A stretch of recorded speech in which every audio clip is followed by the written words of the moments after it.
A nossa matéria de hoje é a Revolução Francesa, 1789 a 1799. Lembrando que essa matéria eu já expliquei para vocês, mandei áudios para vocês, mas vou estar fazendo então uma revisão dessa matéria com vocês. A Revolução Francesa. Vamos analisar primeiramente o significado da palavra revolução. O que é uma revolução? Lembra do trabalho que a gente fez sobre revolução? Eu pedi para que vocês explicassem para mim o que vocês sabiam sobre essa palavra. O que é uma revolução? Uma mudança extrema, uma mudança de estrutura, seria isso? Então, vai realmente ser uma mudança na sociedade francesa e depois também na sociedade da Europa e do mundo inteiro. Preste atenção, para a gente entender o que foi a Revolução Francesa, primeiramente, a gente tem que entender os antecedentes da Revolução. O que aconteceu anteriormente à Revolução? O que levou a ter essa Revolução lá na França? Vamos lá então analisar o primeiro ponto aqui, a difusão dos ideais iluministas. A gente estudou então sobre o iluminismo, vocês fizeram a prova na semana passada sobre o iluminismo, então vocês já sabem que o iluminismo foi uma reação contrária ao antigo regime. Como que era o antigo regime e por que esses iluministas, filósofos iluministas, pensadores iluministas, eram contra o antigo regime? No antigo regime tinha aquela estrutura, né? Da sociedade dividida em estamentos, ou 3 estados. Primeiro estado, clero. Segundo estado, nobreza. E terceiro estado estavam as camadas mais abastadas, né? Que eram os camponeses, as pessoas mais pobres. Mas dentro desse terceiro estado também nasceu uma nova classe que vai, então, começar a modificar o pensamento daquela época, que eram os burgueses. Os burgueses vão começar a criticar, então, a questão, por exemplo, de que somente o terceiro estado pagava impostos. Né? Lembram disso aí? Primeiro estado e segundo estado, sendo clero e nobreza, eles não pagavam impostos. Quem pagava impostos era somente o terceiro estado. E era o terceiro estado, então, quem carregava todos os outros pelas costas. Então, preste atenção nisso aqui. Quando temos a difusão dos ideais iluministas que eram críticos ao antigo regime, temos também ideias contrárias ao absolutismo, que existia também lá no antigo regime. Lembra disso aí? O absolutismo colocava o rei com um poder absoluto. Ninguém poderia questionar as coisas que o rei falava ou que decidisse. Também tinha aquela questão que a própria igreja falava, né, que o poder do rei, o poder real, era divino, era dado por Deus. Então tinha toda essa crítica dos iluministas em relação a isso aí. Outra crítica também, que vai estar relacionada com o início da Revolução Francesa, são os gastos do Estado com o clero e a nobreza. Lembrando que o clero e a nobreza, eles viviam em palacetes, né? Em luxuosos palácios. A nobreza, na questão da França, ela tinha toda aquela questão de estar envolvida em grandes festas, de promover grandes festas lá no Palácio de Versalhes, né? O Palácio de Versalhes, que sempre passou por reformas, né? Temos também a figura da Maria Antonieta, rainha da época, esposa do Luís XVI. Ela é tida como uma figura que passa uma certa futilidade, né? Depois eu vou falar um pouquinho mais sobre ela. Então, ela é fútil demais, ela promove muitas festas, ela promove muitas reformas ali dentro do palácio, e aí então faz com que muitos critiquem essa questão toda. Outra questão de crítica também com gastos do Estado eram os gastos com as guerras. Por que gastos com a guerra, gente? Para promover uma guerra tem que ter gastos, né? Tem que ter gastos com soldados. Após essa guerra também, alguns países, mesmo eles vitoriosos, passam por certas crises. Foi o que aconteceu com a França. A França se envolveu logo em 2 conflitos, nesse período aqui. Envolveu-se no conflito da Guerra dos 7 Anos com a Inglaterra e, ainda continuando essa Guerra dos 7 Anos, temos a independência dos Estados Unidos, que a França também envolveu. E aí, então, após esses conflitos, a França vai passar por uma crise econômica.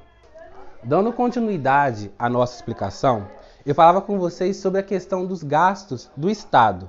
Esses gastos do Estado geraram muitas revoltas. Por quê? O Estado tinha gastos com a nobreza e o clero, né? Lembra deles aí? Eles não pagavam impostos, mas eles viviam em luxos, né? Em seus palácios, em suas igrejas suntuosas, bem ricas naquela época. E também tinha a questão dos gastos com as guerras. Eu falava com vocês que a França se envolveu logo em dois conflitos, que são a Guerra dos 7 Anos e a independência dos Estados Unidos. Após esses conflitos, a França vai passar por uma crise econômica ali dentro do país. Nessa crise econômica, dentro dessa crise econômica, temos a queda da produção agrícola naquela época. As más colheitas de trigo em 1789 vão fazer com que o preço do pão aumente. E o pão fazia parte da alimentação base dos franceses naquela época.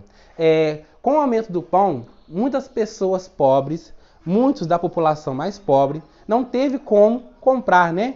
E começaram a passar fome. E aí, então, isso também vai gerar uma revolta da população, que vai acender esse desejo pela revolução, esse desejo por um levante contra o rei, contra a monarquia naquela época.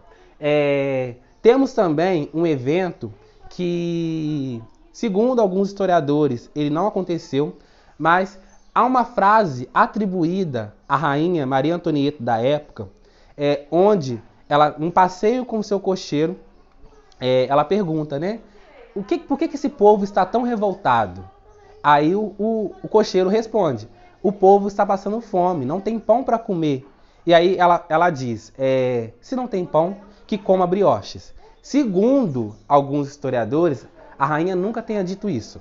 É uma frase que pode ter sido um boato para deixar o povo ainda mais irado naquela época, para acender ainda mais o desejo de revolta, o desejo pela revolução.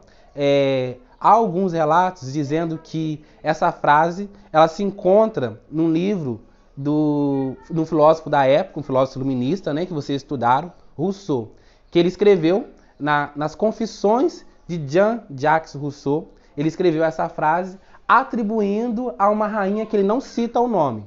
E há também historiadores que acreditam que essa frase tenha sido dita muito antes da rainha Maria Antonieta, que ela foi dita pela rainha Maria Teresa, esposa do então rei Luís XIV, que ela disse essa frase também em um momento de conflitos naquela época, né?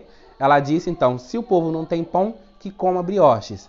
Há então relatos que dizem isso aí para nós, que a Maria Antonieta nunca tenha dito essa frase, que isso foi então uma espécie, né, naquela época de fake news, um boato, para deixar a população ainda mais irada contra o rei, né, Luís XVI, na época, né, e toda a corte francesa. Dando continuidade à explicação, temos a questão das heranças feudais. Apesar de que, para a história, para os historiadores, o feudalismo ele tem acabado aí por volta do século XV e XVI, né? Mesmo assim, muitas pessoas, muitos nobres, ainda tinham as heranças do feudalismo. Ainda tinham, por exemplo, a questão da nobreza ser isenta, ou seja, deles não pagarem impostos. Outra questão também com a nobreza, por ter essa herança feudal, era a questão da exclusividade da caça. Então, eles ainda não pagavam impostos por causa da questão da herança feudal e tinham também exclusividade na caça. Dando continuidade à explicação, temos agora então o estopim da Revolução, que vai ser esse momento onde os 3 estados vão ser convocados em assembleia. Essa assembleia seria para decidirem ou votarem pela reforma fiscal. Meninos, prestem muita atenção nisso que vai acontecer aqui. Quando os 3 estados são convocados, né, clero, nobreza e as outras camadas, né, que estavam os camponeses, entre outros ali, eles vão estar nessa assembleia para decidirem por essa reforma aqui, que significaria o fim dos muitos privilégios da nobreza e do clero. Então, ou seja, após essa reforma, se eles decidissem pela reforma fiscal, o clero e a nobreza, então, passaria também a pagar impostos. Mas vocês acham que o clero e a nobreza eles vão aceitar isso facilmente? Claramente que não. Presta atenção no que eu vou explicar para vocês aqui agora. O clero e a nobreza vão defender que os votos, essa votação, não seja por pessoa. Porque se fosse por pessoa, obviamente o terceiro estado iria ganhar. Porque o terceiro estado tinha mais pessoas, tinham mais pessoas ali dentro do terceiro estado. O clero e a nobreza estavam em minoria. Então o que eles vão falar? O que eles vão querer propor? Eles vão propor que a votação seja por estado e não por pessoa. Como assim? Então que cada estado, representante de cada estado, tivessem direito a um voto. Então sendo um voto para o clero, um voto para a nobreza e um voto para o terceiro estado, para as camadas mais abastadas, né? Se fosse assim, um voto para cada estado, clero e nobreza juntos somariam 2 votos contra a reforma fiscal. E o terceiro estado, então, ficaria sozinho a favor da reforma fiscal. Ou seja, então, os privilégios que a nobreza e o clero tinham não acabariam. E eles continuariam sem pagar impostos, ou seja, eles continuariam isentos dos impostos. Então eu coloquei aqui no quadro, só para ilustrar para vocês como que foi esse sistema de votação defendido pelo clero e a nobreza. Então eles defendiam o seguinte, que os 3 estados tivessem direito a apenas um voto. Clero, um voto. Nobreza, um voto. Terceiro estados, que são as demais camadas, um voto. Sendo assim, clero e nobreza juntos somavam 2 votos contra a reforma fiscal, ou seja, contra o fim dos privilégios. E o terceiro estado sozinho estava a favor da reforma. Ou seja, não adiantaria nada. Clero e nobreza iriam continuar tendo seus privilégios. Só que o terceiro estado não vai aceitar esse sistema de votação e os membros do terceiro estado vão sair da reunião e vão então começar a exigir uma constituição para a França. E aí então inicia os movimentos revolucionários, que vão dar início então a essa primeira fase, né, da Revolução Francesa. Então, no momento em que o terceiro estado sai da reunião, em que os membros do terceiro estado não aceitam o sistema de votação sugerido pelo clero e a nobreza, vai começar então as primeiras manifestações que darão início à Revolução Francesa. Então temos aqui as jornadas populares. Temos então as jornadas populares ocorridas entre os dias 13 e 14 de julho de 1789, que é o primeiro momento aí da Revolução, e temos o marco inicial para a Revolução Francesa, que os historiadores então falam que é a queda da Bastilha. Então preste atenção nisso aí, que isso vai cair em prova, isso vai cair em muitas questões que vocês vão fazer aí, vestibulares, outras coisas que vocês foram fazer, né? O marco inicial da Revolução Francesa é a queda da Bastilha. Por quê? Porque a Bastilha era uma prisão e arsenal militar, um dos maiores símbolos do absolutismo. Então, no momento em que os manifestantes conseguem invadir a Bastilha, é prova de que eles estão conseguindo derrotar aquelas questões, aqueles valores que existiam no absolutismo. Então, invadindo esse símbolo absolutista, é sinal de que a revolução, então, começa a dar ares de que eles vão acabar com todas aquelas questões que existiam no antigo regime. Aqui eu apresento para vocês os resultados das revoltas da primeira fase da Revolução Francesa. Então temos aqui o fim das obrigações feudais, né, que ainda pesavam sobre os camponeses. Como eu falei com vocês anteriormente, apesar de que a história coloca que o feudalismo ele acaba entre os séculos 15 e 16 por aí, muitos ainda viviam obrigações que tinham origens lá no feudalismo, né? E nesse momento aqui dessa primeira fase da Revolução, as revoltas conseguem acabar, ou seja, extinguir com essas obrigações feudais que ainda pesavam sobre os camponeses. Outra questão que aconteceu, volta de 1789 por aí, foi a aprovação da Declaração dos Direitos do Homem e do Cidadão. Com a aprovação dessa declaração, o homem passa a ser, então, igual perante a lei. Todos os homens passam a ser iguais, então, perante a lei. Outra questão aqui foi a aprovação de uma Constituição para a França, né? Lembram que o terceiro estado, então, após sair lá daquela Assembleia, que eles não aceitaram um sistema de votação, eles passaram a exigir uma Constituição para a França? Eles conseguiram, então, essa Constituição em 1791.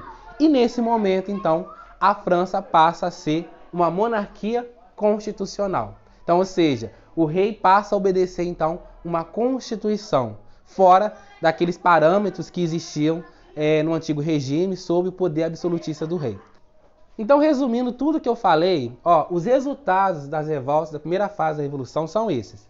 Fim das obrigações feudais, que ainda pesavam sobre os camponeses, a aprovação da Declaração dos Direitos do Homem e do Cidadão, que colocavam todos os homens agora iguais perante a lei, a aprovação de uma Constituição para a França em 1791, que era uma exigência do terceiro Estado. A partir então do momento em que aprova uma Constituição para a França então passa a ser uma monarquia constitucional, ou seja, o rei passa então a obedecer uma Constituição. Lembrando que esses eventos que eu expliquei na aula de hoje são os eventos da primeira fase da Revolução Francesa. Ainda há outras fases que nós vamos estudar nas próximas aulas. Então, para a aula de hoje, eu quero que vocês copiem algumas coisas que eu passei no quadro, dão um pause aí, tá bom? No vídeo, para copiar as coisas que eu passei no quadro. E eu vou passar as atividades, então, lá na plataforma para vocês fazerem, ok? Então, bom dia para vocês e até a próxima aula.